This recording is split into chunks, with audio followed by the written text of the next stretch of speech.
royal de France. Ceux qui connaissent l'histoire de la Révolution française savent bien ce qu'est une lettre de cachet, ce qu'était, avant 1789, ce que furent les lettres de cachet. Et donc, l'humanité a gagné ses libertés et ses droits par des règles de procédure. Vous me poursuivez, c'est à vous de prouver ce que j'ai fait. Vous me poursuivez, il faut prouver comme ci, comme ça, comme ci, comme ça, comme ci, comme ça, ce que j'ai fait. Vous me poursuivez, laissez-moi la possibilité de contester ce que vous dites. Et je le contesterai comme ci, comme ça, comme ci, comme ça. C'est ça les procédures qui défendent les libertés des individuels dans toutes les sociétés civilisées. Et au moins depuis 1789. Nous qui appartenons, juridiquement j'entends, au système juridique français, depuis la déclaration de 1789, nous appartenons à ces principes de droit, dits habeas corpus chez les Anglais, qui protègent les citoyens. Cette procédure au Sénégal commence par les articles 11 et suivants du Code de procédure pénale. Et je vous les cite.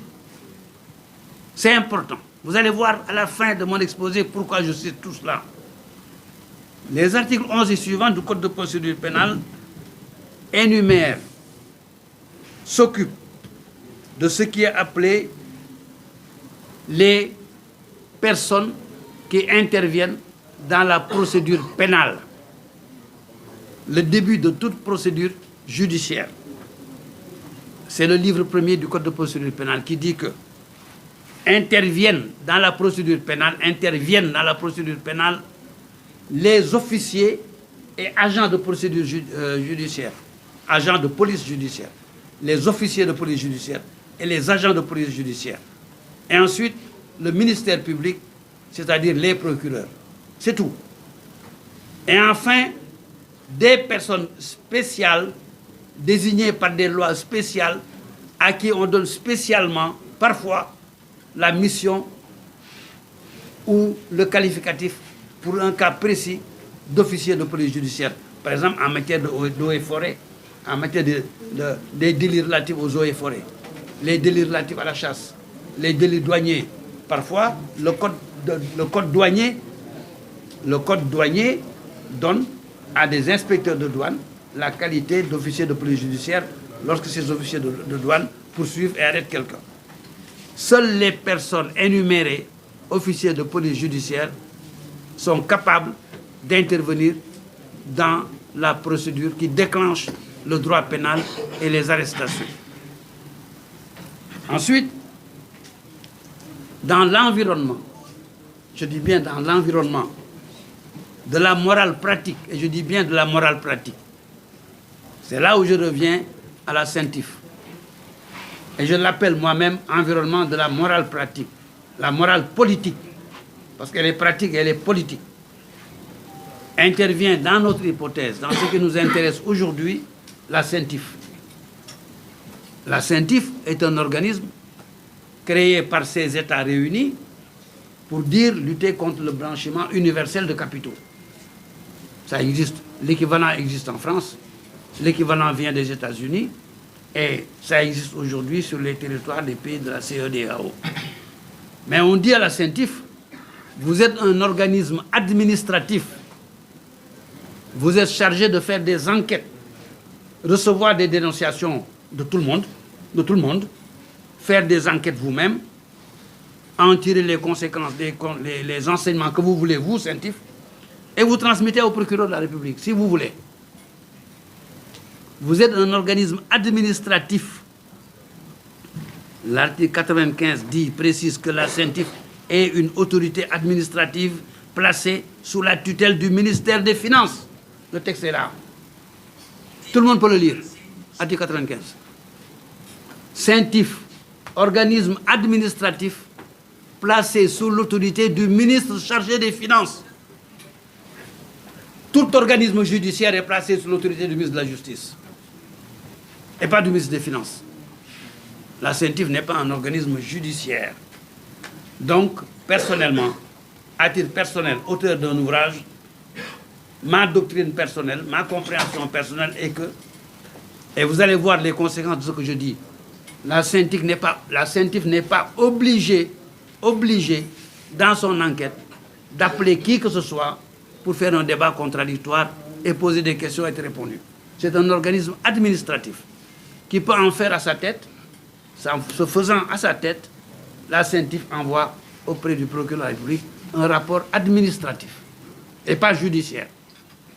Parce que, chers amis, un rapport judiciaire ne peut être fait contre quelqu'un, qui que ce soit, sans le respect des procédures contradictoires de protection des droits de la défense prévues par le Code de procédure pénale lui-même. Alors, dans la mesure où ces renseignements donnés à la CENTIF peuvent venir de partout et de qui que ce soit, et que la CENTIF peut envoyer ça au procureur de la République, quel est le problème maintenant qui va se poser? Problème sérieux. Dans le cadre du droit pénal et de procédure pénale normale, le procureur de la République, selon le Code de procédure pénale, je parle de la procédure pénale normale, enquête préliminaire, enquête de police, etc. Le procureur reçoit, le procureur peut faire ce qu'il veut de ce qu'il reçoit. Je parle de procédure pénale normale. Cela est dit de façon claire par le Code de procédure pénale lui-même. Mais lorsque le procureur de la République reçoit un rapport de CENTIF, il n'est plus dans le cadre de la procédure pénale telle que je viens de le dire. Il est dans le cadre de la loi qui réprime le blanchiment des capitaux. Et ce rapport ne peut servir de base à des poursuites pénales directes. Et pourquoi? Parce que c'est la loi elle-même qui a institué ce procureur. La loi qui a créé ce procureur, article 677-98, provenant de la loi du 2 août 2023, qui dit que le procureur de la République doit faire une enquête préliminaire avant toute atteinte aux libertés de la personne concernée. Et pourquoi cela? Parce que si la CENTIF reçoit des renseignements de n'importe qui, ce qui est l'hypothèse aujourd'hui, ce qui représente les hypothèses d'aujourd'hui, la CENTIF recevoir des renseignements de n'importe qui, fondés, pas fondés, contredits, non contredits, la personne concernée elle-même n'est même pas au courant. Cela arrive. Le procureur de la République qui le reçoit, qui dit « Ah, détournement de deniers publics. Ah,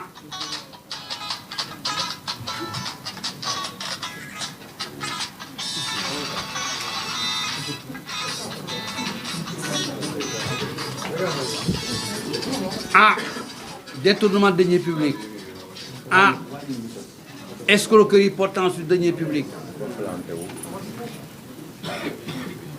Le procureur lui-même, qui reçoit un rapport qui estime, selon lui, qu'il y a un détournement de deniers publics, ou qu'il y aurait une escroquerie sur deniers publics, un des délits prévus par les articles 152 à 152